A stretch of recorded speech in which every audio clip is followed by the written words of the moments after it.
Estimados participantes, sean bienvenidos a este nuevo tema de capacitación, el cual lleva por nombre Investigación y Desarrollo de Plaguicidas. Agradecemos siempre la buena atención que han tenido para poder establecer estos temas de capacitación, por lo que agradeceremos si llegara a tener alguna consulta en el proceso de la charla, anotarla en el chat general o en la bandeja de preguntas y respuestas para poderle dar seguimiento. Así es que vamos a dar inicio. Sean todos bienvenidos. Ok, perfecto. Pues buenas tardes a todos, bienvenidos a esta charla.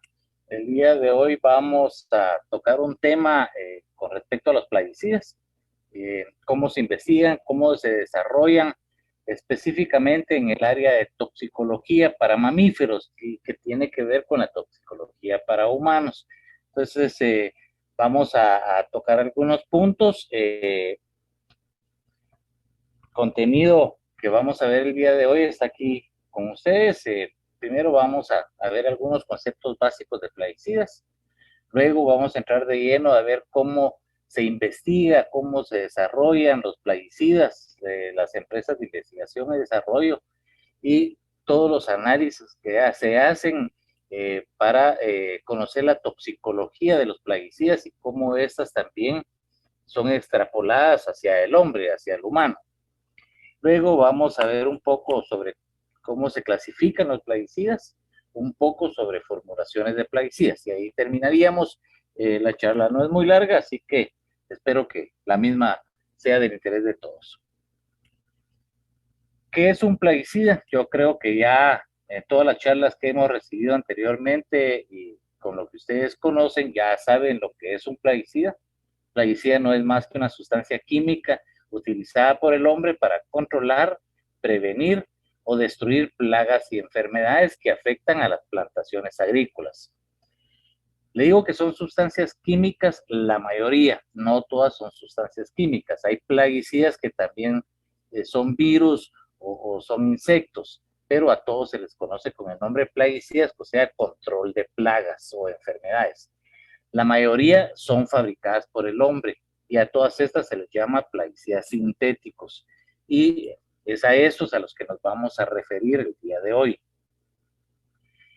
Todo plaguicida a nivel mundial, no importa el país, cualquier plaguicida tiene que tener un registro. ¿Y qué es un registro? Aquí lo dice, es un proceso por el que el Ministerio de Agricultura, Ganadería y Alimentación, que es el ente o la autoridad aquí en Guatemala que registra y controla los plaguicidas, aprueba o deniega el registro del plaguicida para la venta y la utilización del mismo previa de que hagan una evaluación completa e integral de todos los datos científicos que se le presentan y que demuestren que el producto es efectivo en primer lugar para la plaga que controla y, más importante, que el mismo no va a representar ningún riesgo para la salud humana, para la salud animal, ni para el ambiente.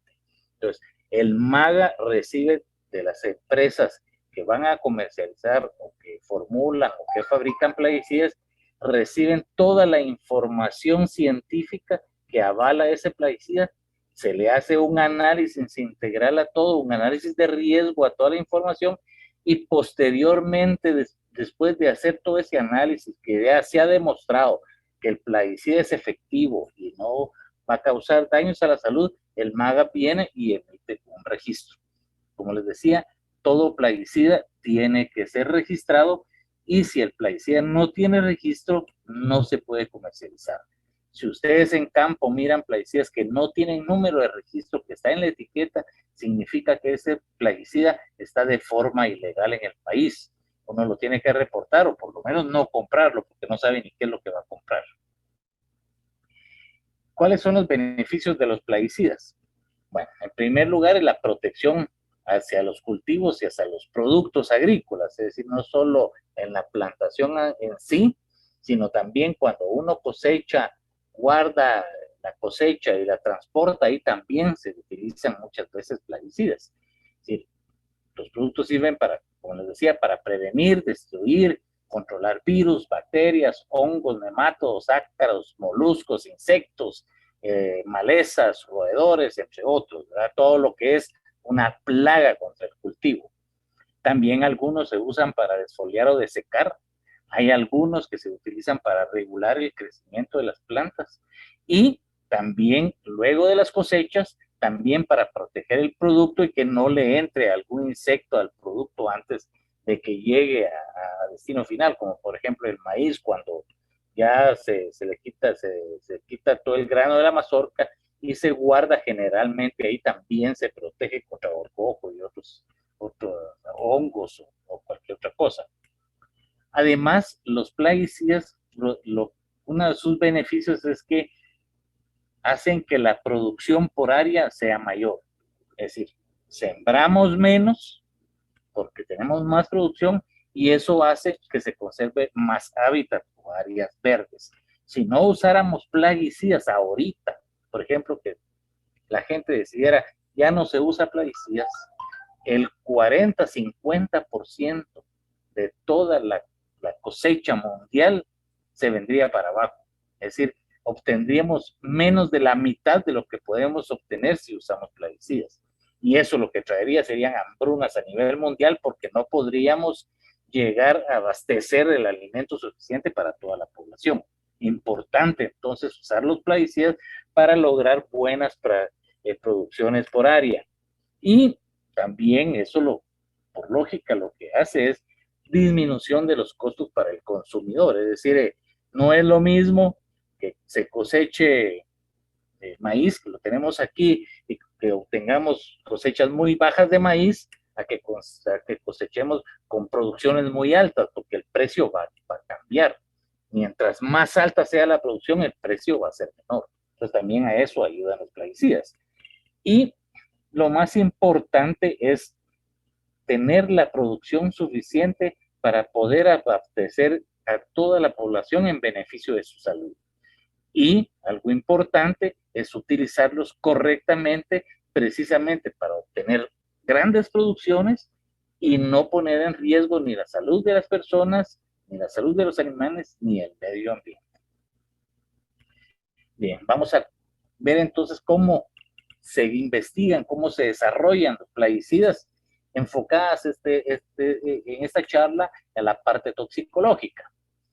Los plaguicidas, no sé si anteriormente ya les había hablado de esto, los plaguicidas se investigan muchísimo y actualmente son los productos de mayor investigación en el mercado, porque cuando uno asperja plaguicidas en el cultivo, no solo y el plaguicida llega al cultivo en sí, que es donde está la plaga que queremos controlar, sino que puede haber deriva de precipitación, lixiviación, puede haber volatilización, por lo cual parte del plaguicida o residuos de plaguicida pueden llegar no solo al suelo, sino que pueden llegar al agua, ¿verdad? Esto tiene un ciclo en que si, por ejemplo, llega al aire y después se condensa, el mismo puede caer por precipitación al suelo o al agua. También pueden quedar en los cultivos mismos, en algunos animales, etcétera. Y todo al final puede llegar en forma de algunos residuos al ser humano, que es el consumidor final. Lo importante aquí es que todos los estudios que se hacen tienen que garantizar de que esta persona, o el consumidor final, o la persona que está aplicando los plaguicidas en el campo, nunca va a sufrir absolutamente ningún daño en su salud si los aplicamos correctamente. Como también van a sufrir los peces, ni las vacas, ni cualquier animalito que esté en el campo o en el aire, las aves, etcétera, etcétera. Entonces, por eso es que se estudian tanto. Hay muchísimos estudios porque tenemos que asegurarnos de que aplicados correctamente no le vamos a causar daño a ninguno de todos estos, ¿cómo se llama?, compartimientos ambientales. Actualmente, los plaguicidas han ido cambiando muchísimo. Los primeros plaguicidas a nivel de la industria y de forma muy comercial comenzaron a salir después de la Segunda Guerra Mundial. Ahí comenzaron a salir los plaguicidas organoclorados, después los organofosforados y los carbamatos, que estos plaguicidas en sí también tenían toxicidades un poco elevadas y algunos de ellos eran productos que no se degradaban muy rápidamente. Luego, en los años 70, eso cambió y se comenzó a una nueva investigación en la que todos los plaguicidas que vienen hasta la fecha tienen que tener algunos estándares dentro de la investigación. Algunos de los estándares son estos que les voy a mencionar. Primero es que tienen que ser biológicamente eficientes, es decir, tienen que tener un rápido impacto, tienen que ser altamente selectivos, un bajo riesgo de resistencia y un efecto residual óptimo. Es decir, el plaguicida que se usa tiene que ser muy efectivo contra las plagas y dejar muy poco efecto residual y tiene que llegar a tener poca resistencia en campo. Además, los nuevos plaguicidas tienen que ser muy seguros al usuario, tanto al que aplica como que al que consume los productos agrícolas al final. Tienen que ser de baja toxicidad aguda, de muy baja toxicidad crónica, tienen que haber formulaciones óptimas, tienen que ser muy fáciles de aplicar y tienen que tener estabilidad en el almacenamiento. Una parte importante es que tienen que ser compatibles con el ambiente. Tiene que haber una muy baja toxicidad para organismos benéficos. Todos los organismos nuevos de los 70 para acá son de muy rápida degradación, tienen muy baja movilidad en el suelo, precisamente para que no llegue al manto freático y pueda llegar al agua, sino que se degrade en los primeros centímetros del suelo y ahí se tiene que degradar por la baja de movilidad. No deben tener residuos relevantes en alimentos, debe haber, por eso es que tiene que haber una rápida degradación para que los alimentos al final prácticamente lleguen sin residuos, y las dosis de aplicación han ido bajando tremendamente, ahí lo vamos a ver más adelante, que es otro de lo que se exige ahora con los nuevos productos. Y por último, también tienen que ser económicamente viables, tienen que tener una buena relación de costo-beneficio, tener un amplio espectro, es decir, controlar no solo una, sino que varias plagas, tienen que ser compatibles con programas MIP, tiene que tener características innovativas y competitivo al final, ¿verdad? Todo eso lo que hace es un producto perfecto y es la nueva investigación hacia eso está llevando, ¿verdad? A tener un producto que sea muy poco tóxico, que sea muy compatible con el ambiente, que sea muy biológicamente eficiente en campo y que además también sea económicamente viable. Como les decía, los plaguicidas actualmente son los productos más estudiados en la historia de la humanidad. Para que un plaguicida salga al mercado, tiene que haber muchísima investigación. Toda esa investigación que dura en promedio 9 años, entre 8 a 10 años, lleva a costar aproximadamente hasta 286 millones de dólares. Eso es lo que cuesta la investigación durante esos 9 años. Durante esos 9 años se hacen más de 120 ensayos para comprobar y tener la seguridad de que el producto al final, cuando es aplicado correctamente, no va a tener ningún efecto perjudicial, y se estudian miles de moléculas, de las cuales solo una llega al final al mercado. Aproximadamente de 140,000 moléculas que se comienzan a estudiar después de esos 9 años, solo una sale al mercado y por eso es que es tan caro y se estudia tanto. Ha habido evolución en la investigación, como les decía, desde los años 50 que comenzaron los plaguicidas comercialmente en forma grande a la fecha. En primer lugar, los plaguicidas ahora son menos tóxicos. Anteriormente había mucho plaguicida franja roja, franja amarilla. Actualmente estos ya casi no hay. Los plaguicidas nuevos son prácticamente de franja azul o franja verde. Además, todos los plaguicidas ahora se trata de que sea o que tengan dosis muy pequeñas de aplicación por hectárea. Y un ejemplo es lo siguiente. Por ejemplo, los insecticidas viejos como los clorados o los organofosforados que les comentaba, se aplicaban entre 500 a 1000 gramos por hectárea. Actualmente solo se aplican entre 10 a 350 gramos por hectárea. Igual pasa con los fungicidas viejos. Antes se aplicaban entre 1000 a 4000 gramos por hectárea. Actualmente solo se aplican 125. Y los herbicidas también es grande, tal vez estos son los mayores. Antes se aplicaban entre 1000 a 4000 gramos por hectárea, en el caso de las anilinas, las triacinas.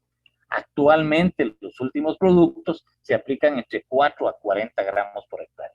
La idea es que los plaguicidas actualmente se aplican menos dosis por hectárea, y esto lo que hace es tener menos residuos y menos plaguicida en campo. Además, muchísimos más estudios. En los años 50 solo se realizaban 2 tipos de estudios en los plaguicidas, que eran estudios de la toxicidad aguda y estudios a 30 o 90 días. En los años 70 comenzaron a haber muchos más estudios, sobre todo porque comenzaron a haber problemas en medicamentos. Básicamente, algunos medicamentos causaban teratogenicidad en embriones y fetos, y algunas personas o algunos niños nacían con algunos defectos, algunos animales. Entonces se comenzó a estudiar muchísimo más los productos. Muchos productos salieron en esa fecha del mercado, y comenzaron ya a haber estudios hasta de 1 año, 2 años. Hubo estudios de reproducción y de teratogenicidad. Actualmente los estudios son muchísimo mayores, desde la toxicología aguda, toxicología crónica, carcinogénica, hay efectos mutagénicos, efectos cumulativos. Se comenzó a ver toda la parte de la toxicología o efectos toxicológicos, toda la toxicidad de los metabolitos, etcétera, etcétera. Y todo eso lo que ha llevado es que precisamente ha aumentado el valor, y cada día se entregan más estudios. Aquí del lado izquierdo, en la parte de abajo del lado derecho, les muestro una foto donde se miran todos los blades que contienen los estudios de un solo producto cuando se entrega para su registro inicial. Es decir, una cantidad enorme de recursos, como les decía, 8 a 10 años, y aproximadamente actualmente 286 millones de dólares es lo que se gasta para llegar a desarrollar y sacar al mercado un producto. En los años 75 eran 50 millones.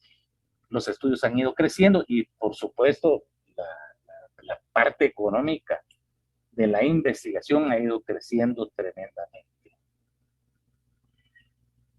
Esta es una gráfica donde se muestra más o menos, en una forma muy resumida, todos los estudios generales que se hacen en un plaguicida en su investigación.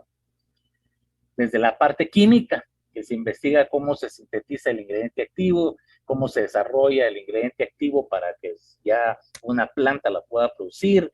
Se ve toda la parte de formulaciones, empaquetado, las producciones en planta piloto, toda la parte de biología que tiene que ver con toda la parte de eficiencia biológica en campo.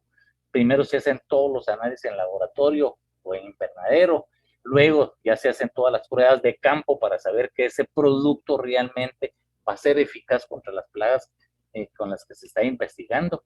Y luego vienen 2 partes importantísimas, la parte de la toxicología y la parte de destino ambiental. La parte de toxicología se divide en 2.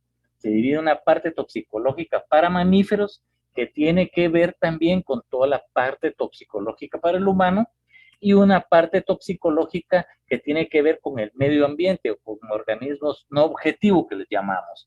Ahí están ¿cómo se llama? La parte de investigación de algas, peces, aves, abejas, y otro montón de organismos no previstos, lombrices de tierra, microorganismos del suelo, etcétera. Esta es la parte de la toxicología, de la ecotoxicología, la toxicología ambiental. Y la última compartimiento que también se estudia mucho es todo lo que tiene que ver con el destino ambiental. ¿Qué pasa cuando aplicamos el plaguicida? ¿Qué pasa después con él? ¿Qué pasa dentro de la planta? ¿Cómo se degrada ahí? ¿Qué tanto puede quedar de ese producto en la planta? ¿Qué pasa si el humano come algún producto que viene de campo con un pequeño residuo de plaguicida? ¿Qué le puede pasar y a cómo se degrada dentro del organismo de uno, cómo lo excreta uno. Y también tiene que ver con todo lo que queda en el ambiente, qué pasa con el plaguicida en el suelo, en el aire, en el agua, etcétera, ¿verdad? Todo esto es lo que hace que se estudie tanto, que se tarde tantos años y que cueste tanta plata. El día de hoy, como les decía, vamos a enfocarnos básicamente en la parte de toxicología en mamíferos, que también tiene que ver con la parte de toxicología en el humano. Les comentaba que aproximadamente cuando se comienza a investigar un nuevo insecticida, hay aproximadamente 140 moléculas que se comienzan a investigar. Eso se hace por medio de computadoras y un screening de computadora que se le llama, y aproximadamente 140 moléculas o estructuras químicas se comienzan a investigar. De todas esas, muchísimas no se van a poder sintetizar, o algunas se van a poder sintetizar o producir, pero demasiado caro. Entonces ahí se van descartando un montón. Luego pasan a la segunda fase. A esta segunda fase pasan aproximadamente de estas 140,000, solo 500 moléculas. Ahí es donde se comienzan a ver todos los estudios de eficacia biológica, de la toxicología aguda y toxicología subcrónica. De estos, hay muchos que no pueden pasar esta fase, o porque no son muy eficientes, o porque su toxicología es muy alta, etcétera, en las primeras fases de la toxicología. Entonces, de ahí pasan aproximadamente solo 25 moléculas a la tercera fase, que es cuando se investiga toda la toxicología crónica y toda la ecotoxicología. Luego ya pasan aproximadamente solo 5 moléculas de estas 25, donde se hacen las últimas pruebas, que son todas las pruebas ambientales de metabolismo y de residuos. Y al final, una molécula de las 140,000 sale al campo, sale a la comercialización y sale al registro después de haber pasado todos estos filtros y que demuestran al final que esta molécula que salió para su comercialización, si la utilizamos correctamente, nunca nos va a causar daño a la salud ni al ambiente. Y es efectivamente, es muy efectiva en campo para controlar las plagas. Como les decía, tarda de 8 a 10 años todo esto. Bien, vamos a comenzar a ver ahora la parte de toxicología. Es una de las partes más importantes que se estudian y que se investigan en los productos agroquímicos. El padre de la toxicología fue Paracelso, que es el señor este que está aquí, de hace muchísimos años, y él fue el que puso las bases para comenzar a ver la parte de toxicología, que tiene que ver la parte, o tiene que ver qué tan peligroso es un producto. Y él definió una frase muy famosa, que él dice: nada es veneno, ya que todo es veneno.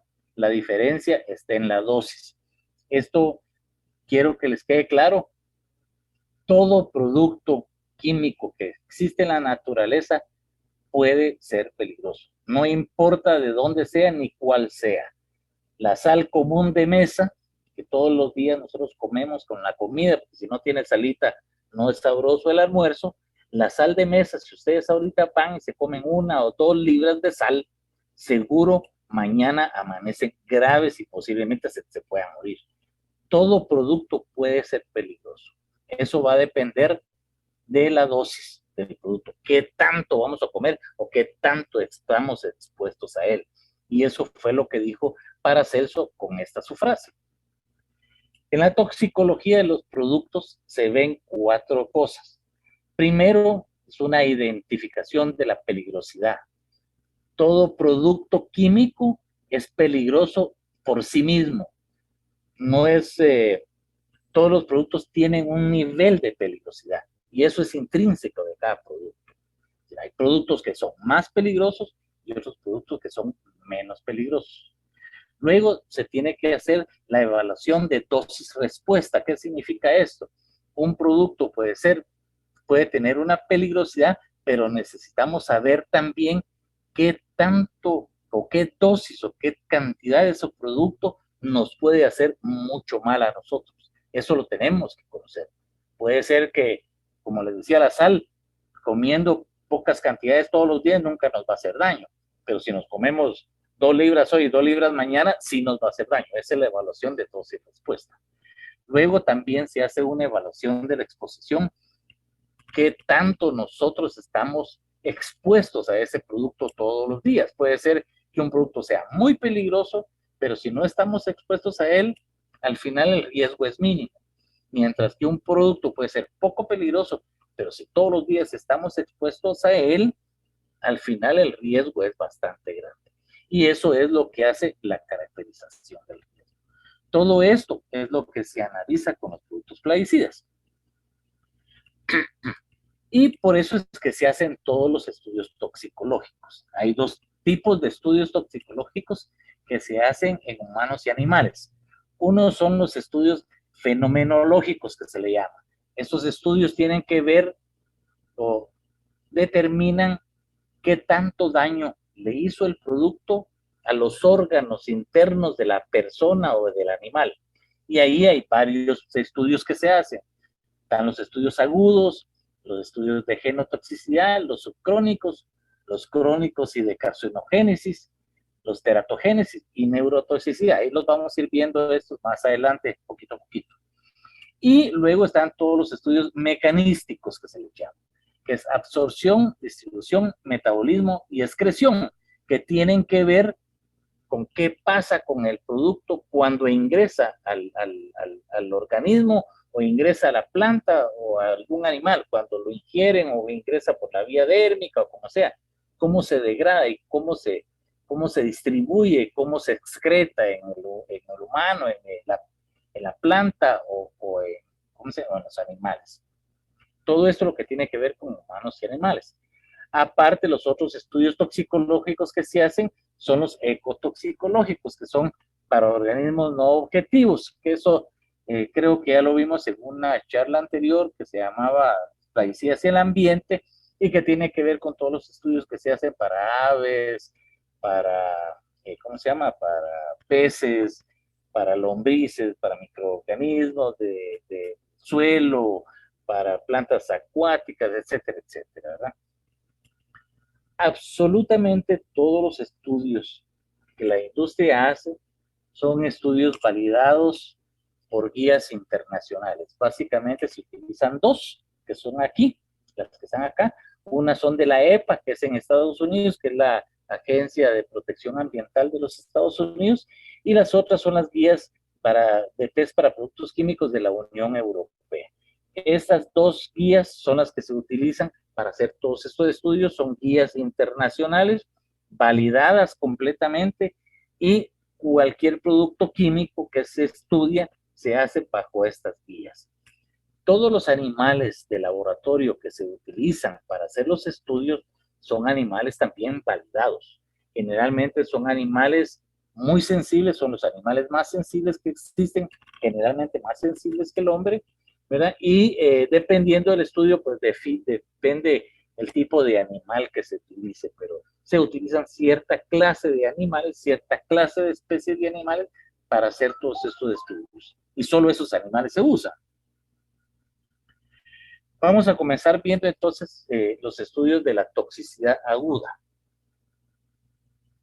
La toxicidad aguda es los estudios que se hacen para saber qué tan peligroso es el producto con dosis muy pequeñas o con una sola dosis. ¿Qué tan peligroso es el producto?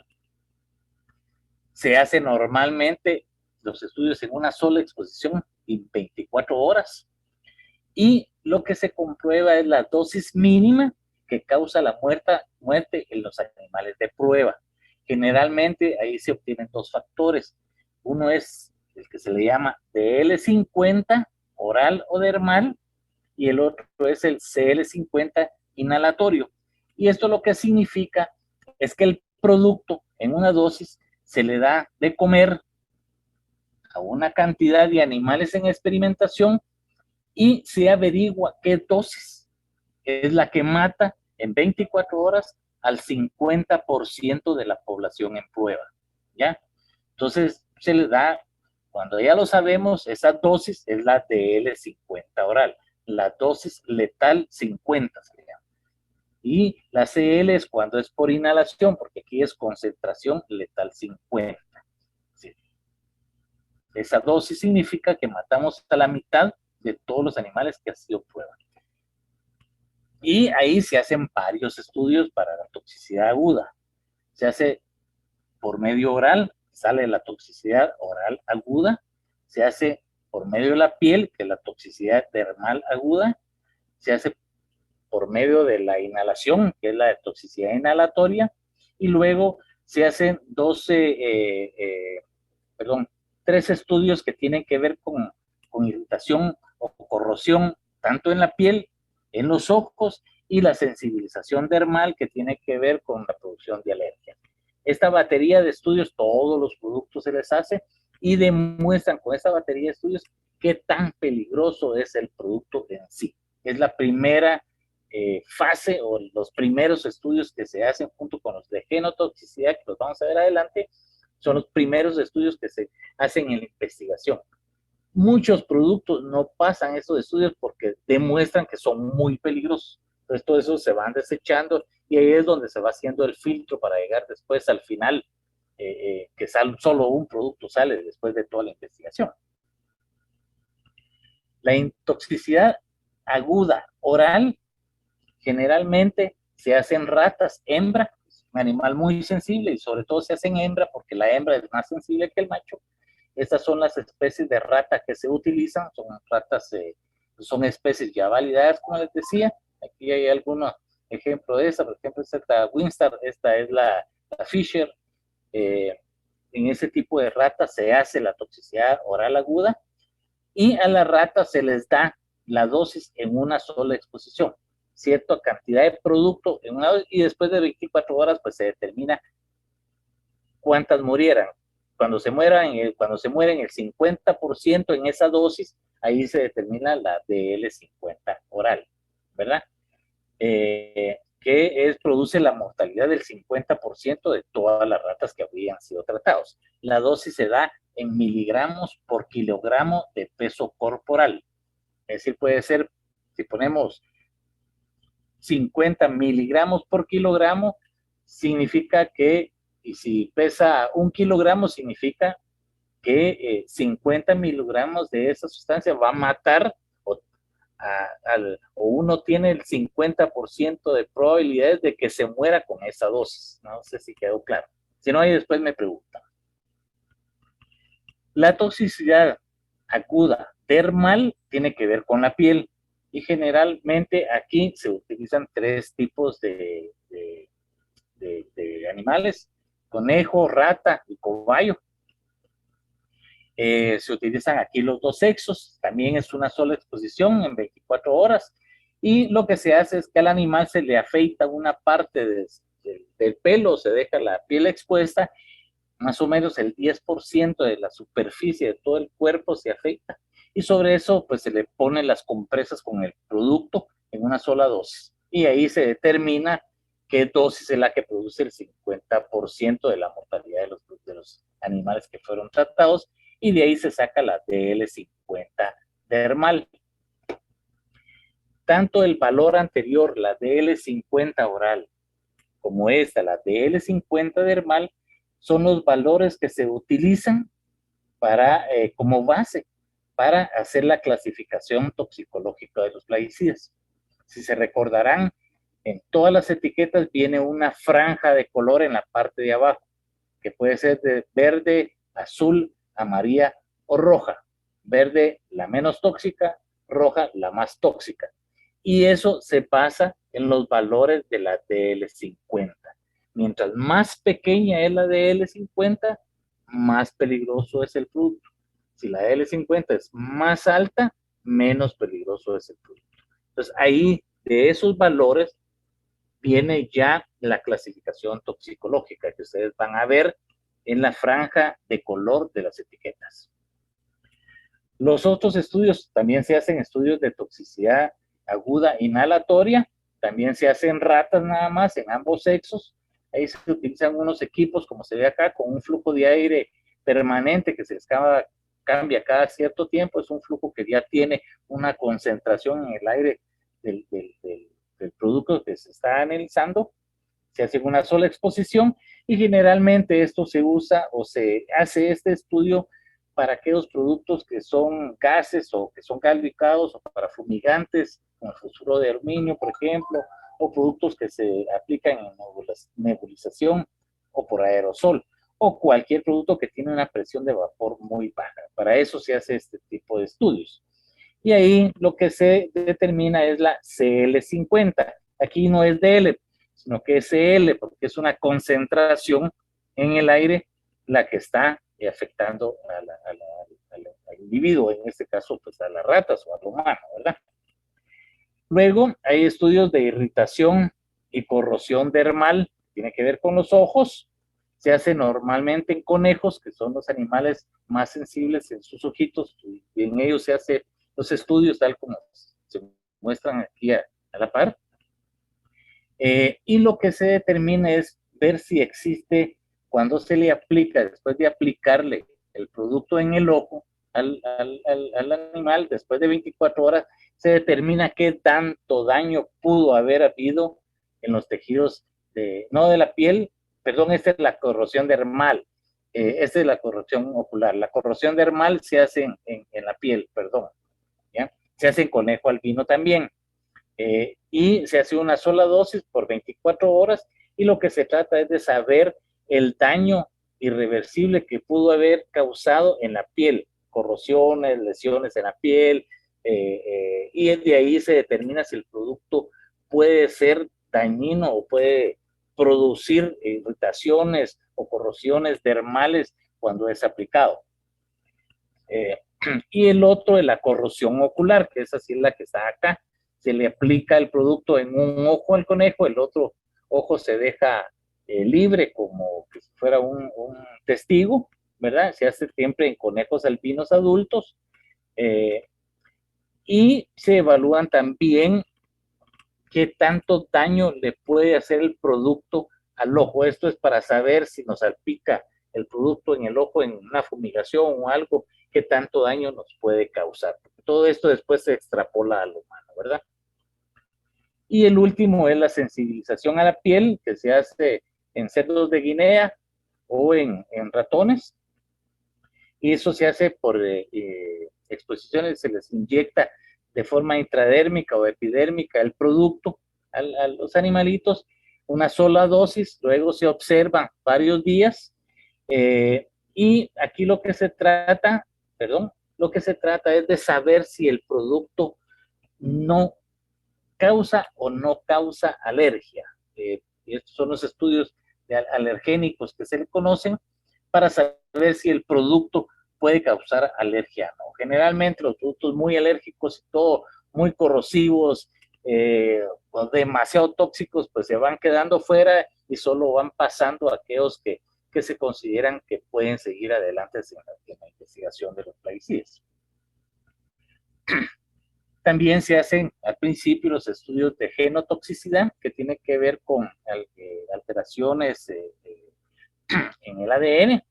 Se hacen estudios in vitro, un test que se le llama test de Ames, que lo que ve es una reversión mutagénica. Se hace con Salmonella y Escherichia coli en platos de Petri por medio de incubación en 5 diferentes concentraciones. Y se hacen estudios también de aberraciones cromosómicas en cultivos celulares. Y luego se pasa también a hacer algunos estudios de genotoxicidad in vivo, se le llama. O sea, ahí lo que se ve son daños citogénicos en ratones. Ahí se analizan 5 por sexo y normalmente se les da alimentación por gavage, por intubación o intraperitoneal, y después ya se analiza si pudo haber algún daño citogénico en los animales de prueba. Esos son los primeros estudios que se hacen. Cualquier daño genotóxico o citogénico que pudiera existir aquí, elimina el producto y ya no sigue adelante, porque ese puede llegar después a tener problemas más adelante en el ADN de los animales. Entonces todos esos productos se eliminan, ya no pasan la investigación. Los productos que no tienen problemas en la parte de los estudios de genotoxicidad siguen adelante en la investigación. El siguiente paso son los estudios de toxicidad subcrónica. Aquí se hace en tres diferentes tipos de animales, dependiendo del producto, lo que se va a tratar y el tiempo que se quieren hacer los estudios. Generalmente son en ratas, en perro, que se usa la raza Pitbull, en perros, o en cerditos de guineo, en cobayos. En estos tres se hacen los estudios de toxicidad subcrónica. Y aquí lo que se hace es que los productos que pasan a esta fase se le comienzan a dar a los animales todos los días en su alimento cierto nivel de dosis, es decir, cierta cantidad de producto se le pone en el alimento y todos los días se alimentan con eso.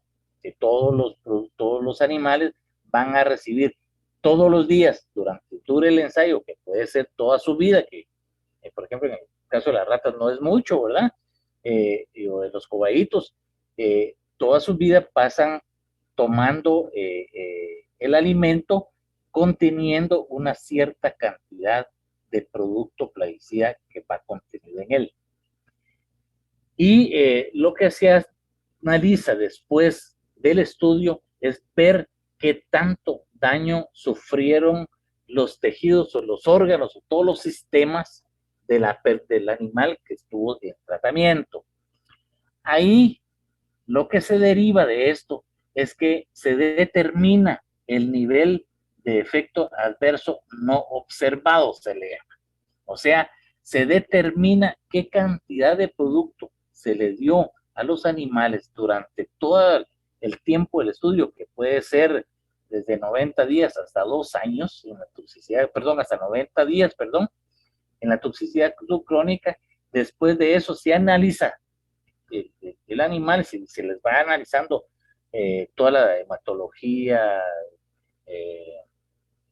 y un montón de estudios que se les hacen, y se determina qué cantidad de producto no les hizo absolutamente ningún daño, qué cantidad de producto que estuvieron comiendo todos los días no les hizo ningún daño.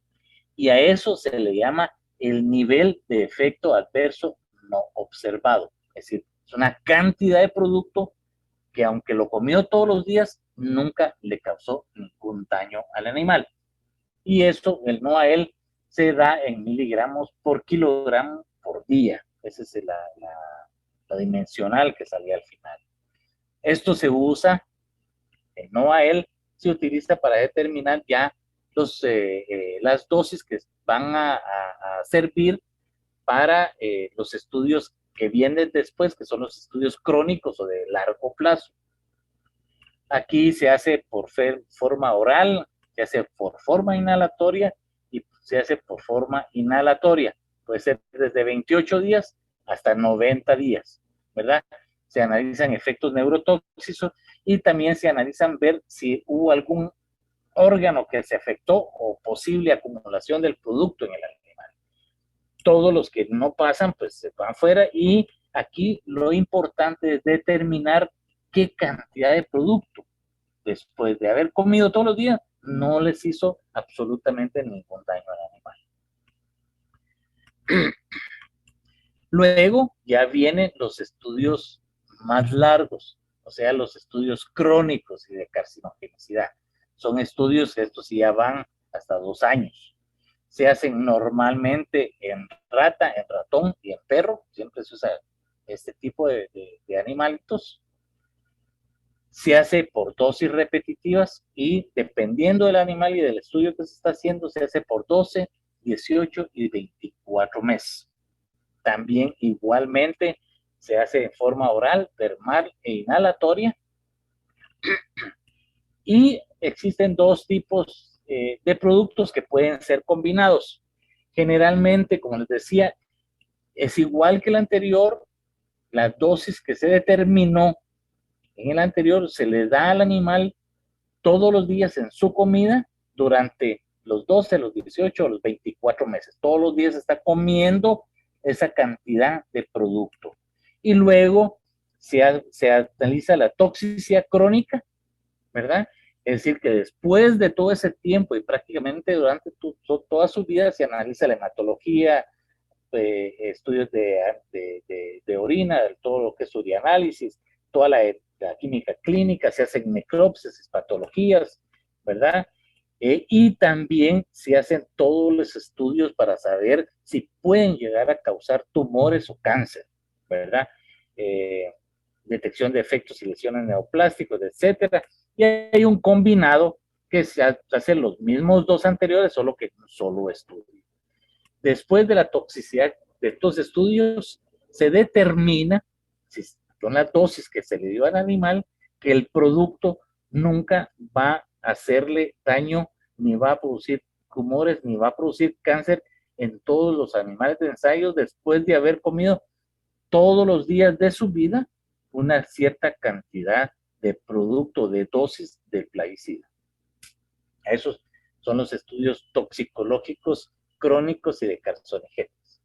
Aparte están también los estudios de la reproducción, donde se ven primero estudios de teratogénesis, se hace en rata y conejo, 3 concentraciones, a ellos se les administra el producto por intubación y se evalúa todos los efectos prenatales, tanto en el animal preñado como en la progenie, es decir, en la ratita que se embarazó, como yo el conejito y en toda la progenie, todos sus hijos, ¿verdad? Y en los exámenes reproductivos que se hace igual que el anterior, pero se evalúa durante 2 generaciones más. En rata y ratón también, 3 concentraciones, se administran ambos sexos antes del apareamiento y después ya solo a las hembras durante el apareamiento y el amamantamiento, perdón, ya se me está trabando la lengua. Y luego se determina que no va a haber absolutamente ningún efecto de que los animales salen con algún efecto teratogénico o que puedan tener problemas en su reproducción. Esto se hace durante 2 generaciones también para saber que con cierta cantidad, con la dosis que se determina, nunca, y que hayan comido todos los días, nunca van a tener problemas en la reproducción, ¿verdad?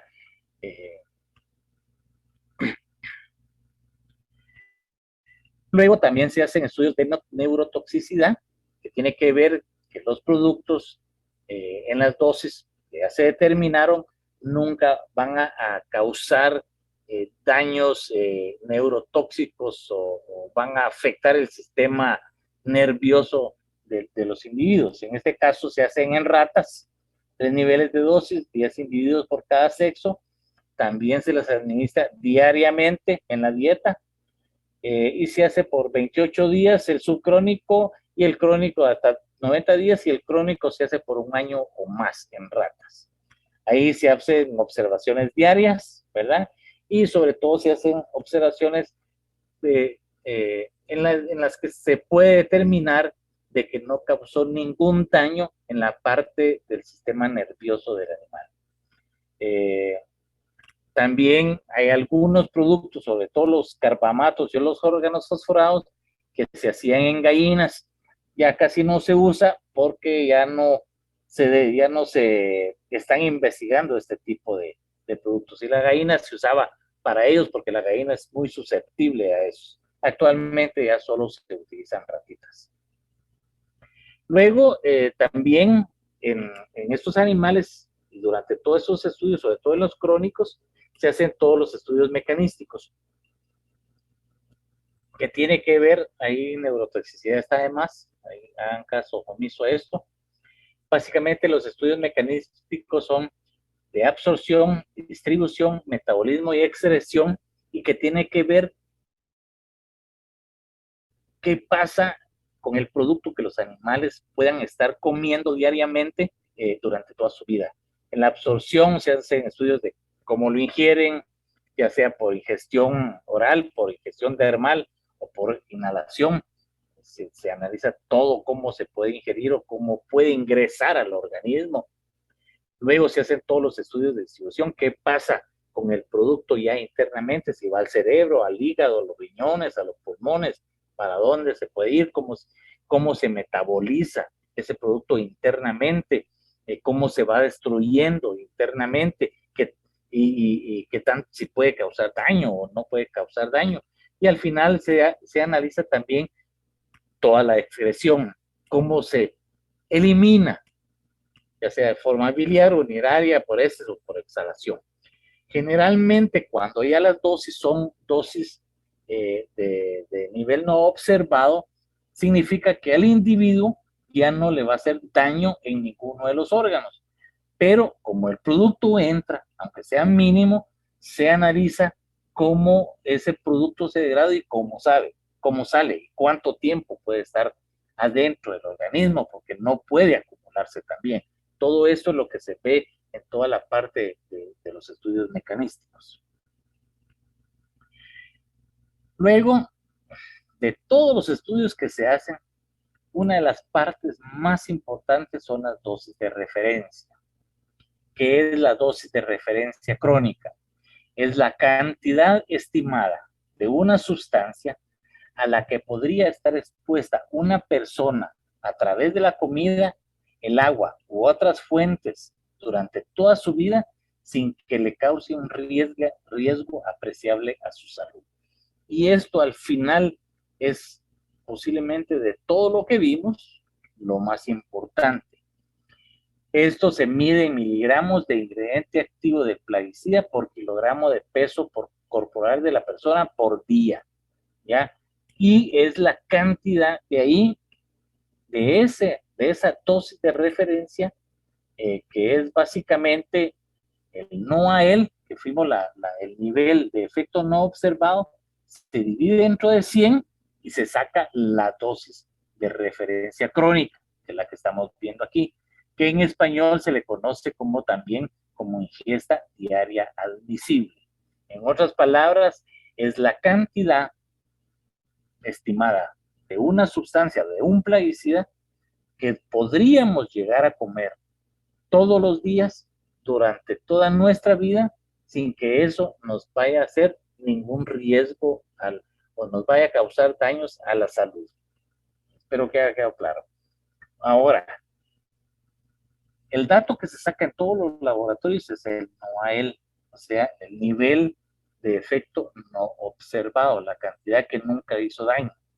Eso se divide dentro de 100 para pasarlo al humano, para extrapolarlo al humano. ¿Por qué se divide dentro de 100? Se divide dentro de 100 porque se supone en un primer 10, dentro de 10, este 10, se supone que es la variabilidad interespecie. O sea, como nosotros estamos viendo en animales de laboratorio, en ratas, perros, eso, que son muy sensibles, y muchos de ellos son más sensibles que el humano. Sin embargo, para extrapolarlo al hombre, se supone que el hombre es 10 veces más sensible que esos animalitos. Por eso se divide en primer lugar por 10.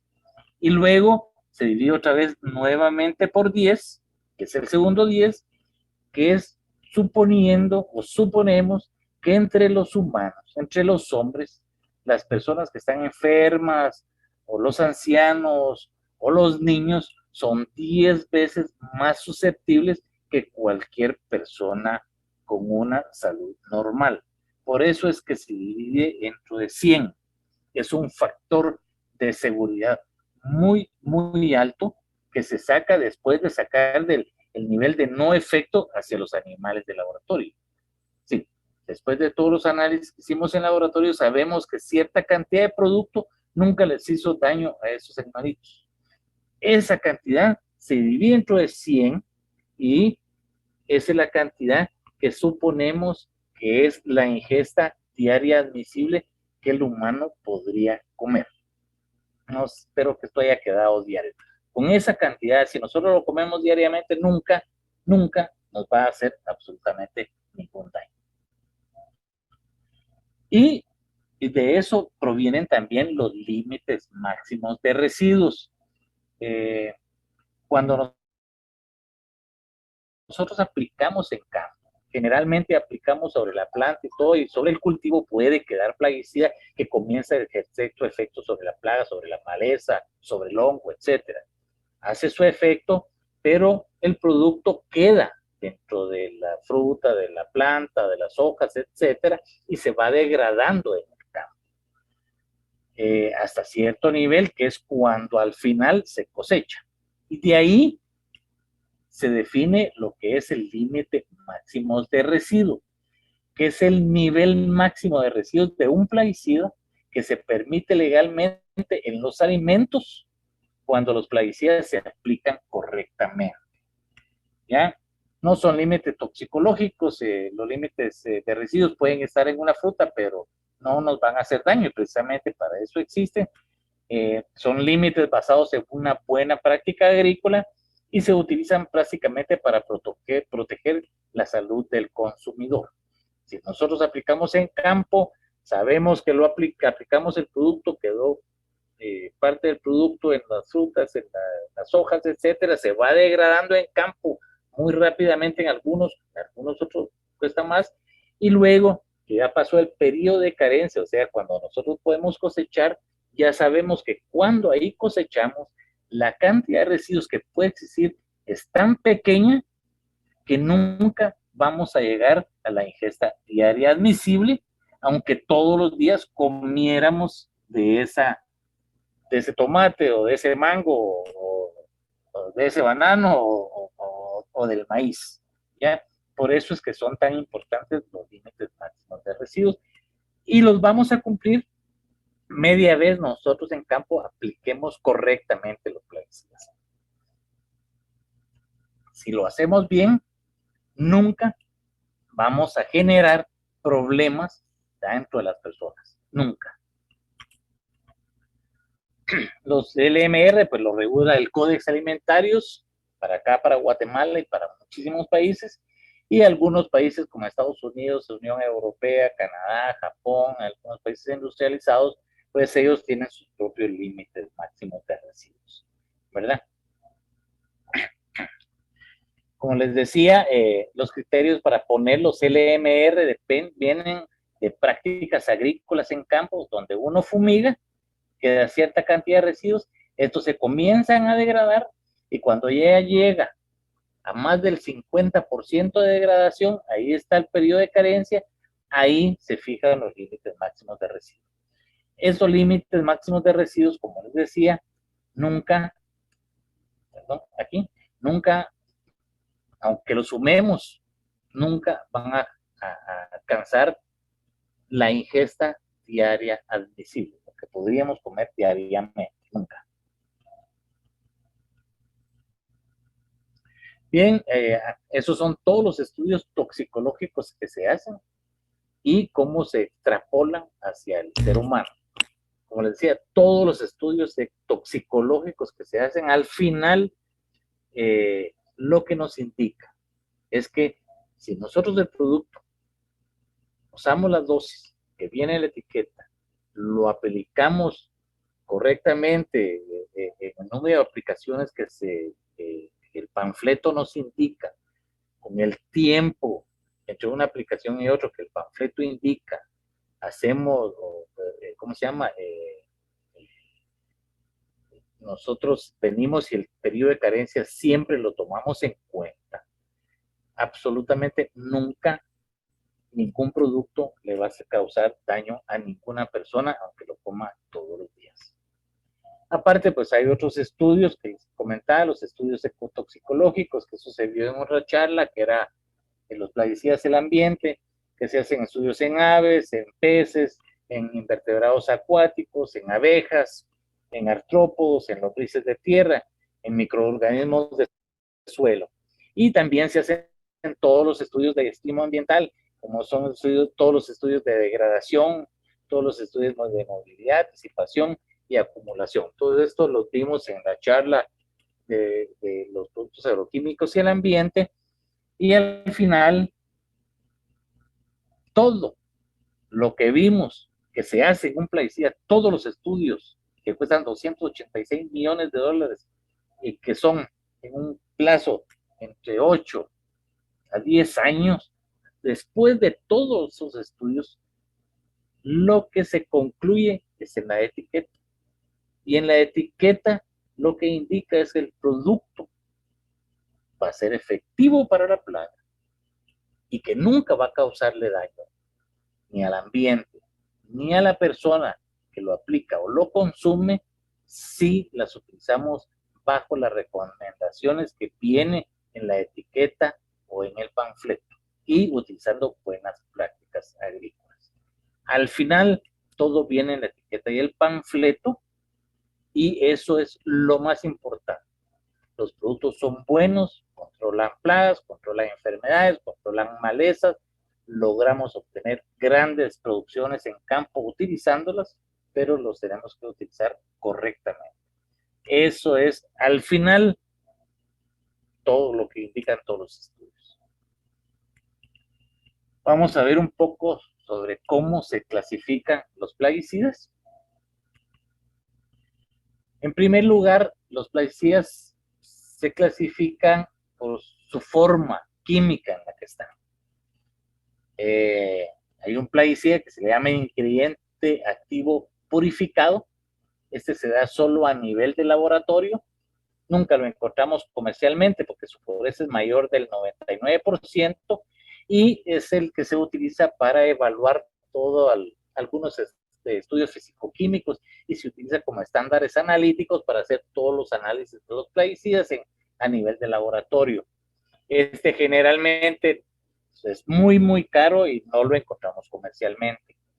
Luego ya viene el que se hace en las plantas de producción, que se le conoce como ingrediente activo grado técnico, que es el que se utiliza para hacer las formulaciones, que es al final lo que se utiliza en campo. El ingrediente activo grado técnico es lo mismo que el purificado, pero como se produce en plantas de purificación, contiene cierto nivel de ingredientes inertes, siempre los trae, ¿ya? Generalmente siempre tiene más del 90% de pureza y es el que se usa para hacer los formulados. Y este producto, el ingrediente activo grado técnico, es el que se usa para hacer todos los estudios toxicológicos, ecotoxicológicos, etcétera, porque al final es el que llega al campo. Y luego viene el producto formulado, que contiene el ingrediente activo grado técnico y contiene también surfactantes, solventes, humectantes, adherentes, estabilizantes, que es lo que hace la formulación. Al final, este producto es el que llega al usuario, es el que llega al campo, mejora el manejo del producto, es el que optimiza la aplicación, es el que se usa en las bombas, se le da echa agua y de ahí se fumiga, ¿verdad? Y el producto formulado es el que conocemos nosotros comercialmente. Luego hay otro tipo de productos que se le llama productos equivalentes. Normalmente la primera casa que investiga y desarrolla un producto hace todos esos estudios, ¿ya? Que es el que se le llama el producto patentado, producto de marca, ¿ya? Y se registra y luego pueden venir otros productos que son post patente o productos genéricos que también se le conocen en el mercado. También a todos esos se les hace un estudio en los que se compara que tienen que ser similares o iguales o mejores en cuanto a sus niveles de riesgo. Es decir, que cualquier producto de ingrediente activo grado técnico, sea de marca o sea genérico, patentado, aquí en Guatemala se les hace a todos el análisis para saber que absolutamente todos tienen los mismos niveles de riesgo. No hay unos más riesgosos que otros, todos tienen los mismos niveles de riesgo. Y con esos, pues se hacen ya los productos formulados, que son los que llegan acá. También se clasifican los plaguicidas por su acción biológica, dependiendo del tipo de plagas que van a controlar. Insecticidas, fungicidas, herbicidas, eso ya lo conocen, ya recibieron algo de esta información. Los insecticidas pues controlan insectos, fungicidas hongos, etcétera, etcétera. Esa es por la parte de su función o de su acción biológica. También se les clasifica de acuerdo a su modo de acción. cómo es que el plaguicida actúa sobre la plaga o sobre la enfermedad. Puede ser por inhalación, puede ser por contacto, puede ser por ingestión. Se les clasifica también de acuerdo a su toxicidad, qué tan peligroso es para el humano. Se recuerdan que esta toxicidad que se demuestra en las etiquetas es para el humano, no es contra la plaga, no tiene nada que ver. Y por lo que vimos, las franjas toxicológicas que ustedes ven en los envases van de verde hasta roja y depende de su toxicidad. Y aquí se toman los valores de la DL50 oral aguda o dermal aguda, que son los valores que están aquí abajo.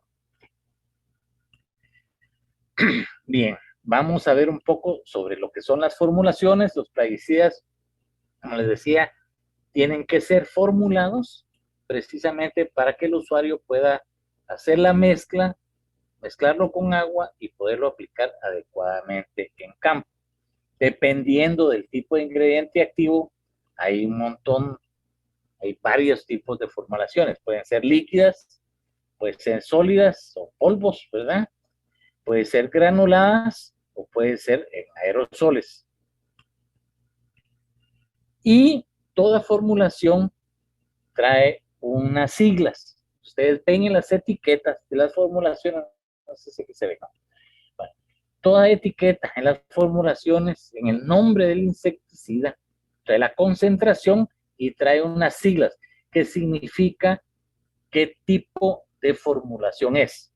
Estas siglas son estandarizadas a nivel internacional y, por ejemplo, para formulaciones líquidas hay concentrados emulsionables, que es EC, formulaciones de emulsión de aceite en agua, EW, concentrados solubles en agua, SL, suspensiones concentrados, SC, cápsulas en suspensión, CS, y las formulaciones sólidas pues también traen sus siglas, polvo mojable, polvo soluble en agua, el polvo para tratamiento de semillas, los gránulos dispersables, polvo seco o los productos granulados. Todo en la etiqueta trae también estas siglas que significa el tipo de formulación. Más adelante, en algún momento, así lo requieran, también hay una charla que habla específicamente solo sobre el tipo de formulaciones de plaguicidas que se encuentran o que generalmente encontramos en el mercado de Guatemala. Importante para los plaguicidas, y esto es de tomarlo en cuenta, el orden de mezcla en campo siempre tiene que ver, aquí generalmente siempre se agrega el agua, después se agrega los productos específicos, esto se le llama, por ejemplo, si se le va a agregar un regulador de pH o algún adherente, ¿verdad?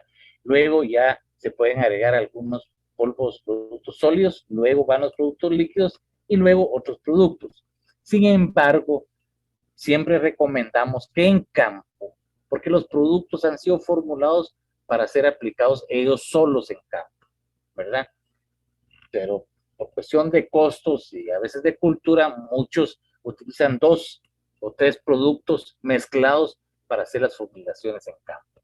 Nosotros recomendamos ideal que sea únicamente el producto, un solo producto el que se vaya a aplicar. Si no, máximo 3, más de 3 pueden tener muchos problemas porque las compatibilidades se pueden ver afectadas y muchas veces si se ve afectada la compatibilidad de algunos productos cuando se agregan 2 o más, hay problemas en la aspersión y problemas en la aplicación y por supuesto problemas en la, ¿cómo se llama? En controlar a la plaga adecuadamente. Entonces, lo mejor es aplicar uno solo, máximo 3. Y, como les decía, lo más importante es la etiqueta y el panfleto. Yo creo que ya recibieron esta charla. Todos los productos traen su etiqueta, ya sea impresa, grabada o adherida al envase, ¿verdad? Y siempre traen su panfleto a la par, que viene en una bolsita plástica, donde viene toda la información importante del producto. Son importantísimas, hay que conocerlas bien, porque tiene toda la información que se necesita para hacer un buen uso del producto. Ahorita vamos a ver alguna de las partes que trae o de los datos que encontramos en la etiqueta. Y antes, aquí por ejemplo, todas las etiquetas trae el nombre del producto, trae la concentración del producto y trae el tipo de formulación. SC es, híjole, este es concentrado soluble, me recuerdo, no, es concentrado en suspensión, ¿verdad? El tipo de formulación es una formulación líquida, ese es el tipo de formulación, este es la concentración del producto, que es el 50%, y abajo trae, ¿cómo se llama? Que es un herbicida, que es de la familia de las triacinas, y el nombre químico, que es la terbutrina, ¿verdad? ¿Qué información trae las etiquetas? Pues trae frases de advertencia, trae, como les decía, el nombre del producto, la composición del producto, el tipo de formulación, trae otro montón de frases y advertencias de uso, ¿verdad? Cómo utilizarlo, trae qué equipo de protección utilizar, que no hay que el producto hay que guardarlo en un lugar seguro, mejor si es bajo llave, trae todos los síntomas de intoxicación del producto y todos los primeros auxilios que se pueden aplicar inmediatamente si alguien sufre de alguna intoxicación. Trae también el tratamiento médico, que eso, por eso es tan importante, si alguien se intoxica y se lleva al paciente, al médico, al centro de salud y todo, llevarle la etiqueta o el envase o el panfleto, porque ahí el médico puede saber cómo tratar correctamente al paciente. Pueden traer la franja de color, la peligrosidad, los signos de atención, ¿verdad? Trae todas las medidas que se usan para el medio ambiente. Hay productos que traen pictogramas, que puede ser dañino al ganado, que puede ser dañino a los peces, es decir, que no hay que aplicarlo cerca de ríos, cerca de lagos. Hay algunos productos ahora que también traen el pictograma de las abejas, que no hay que aplicarlo, por ejemplo, cuando el producto está en floración, etcétera.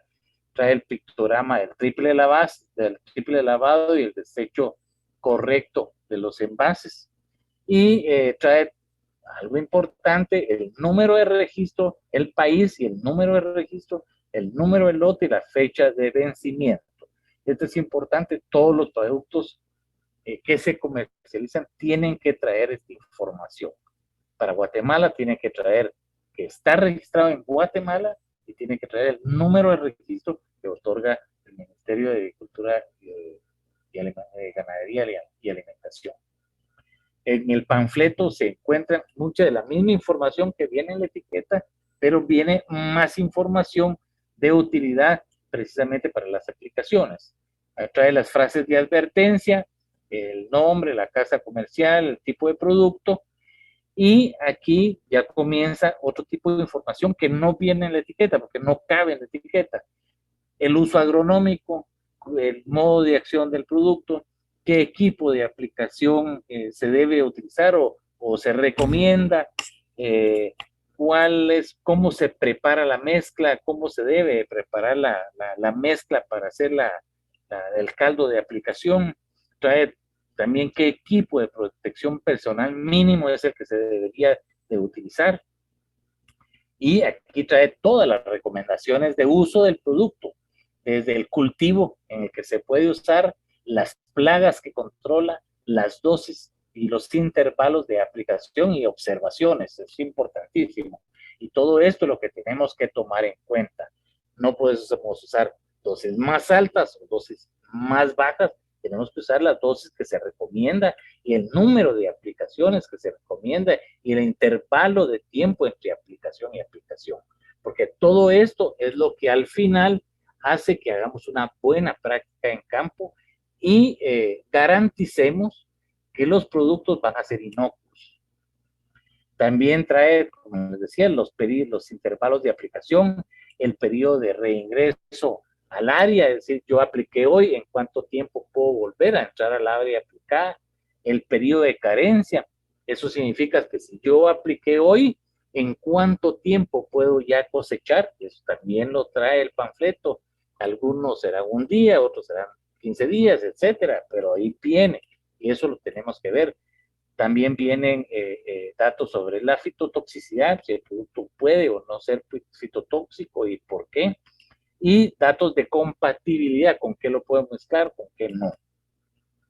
Trae más advertencias de uso, sobre todo de cómo almacenar el producto, eh, cómo desechar el producto, etcétera, etcétera. Trae todos los signos y síntomas de intoxicación, el tratamiento médico. Algo importante, trae los números telefónicos de los centros de información toxicológica. Para Guatemala es el de la Universidad de San Carlos, de la Facultad de Ciencias Químicas y Farmacia, que es el Centro de Información y Asesoría Toxicológica. Ahí tiene que venir el número al que uno puede llamar si alguien se intoxica, y le dan todas las instrucciones de emergencia.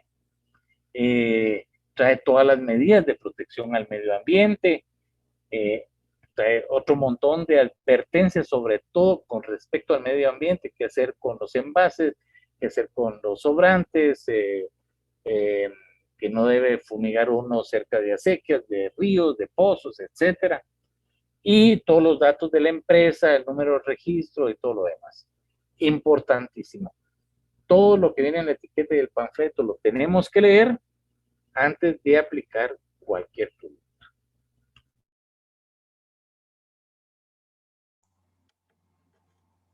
Bueno, es así como hemos culminado este tema de capacitación tan importante.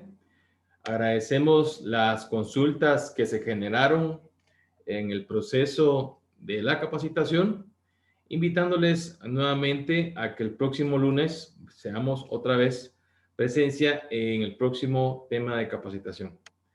De parte de la Gremial de Proveedores de Insumos Agrícolas, Gremiagro, agradece a todos ustedes la atención prestada y estaremos enlazándonos en el siguiente tema que tenemos para ustedes.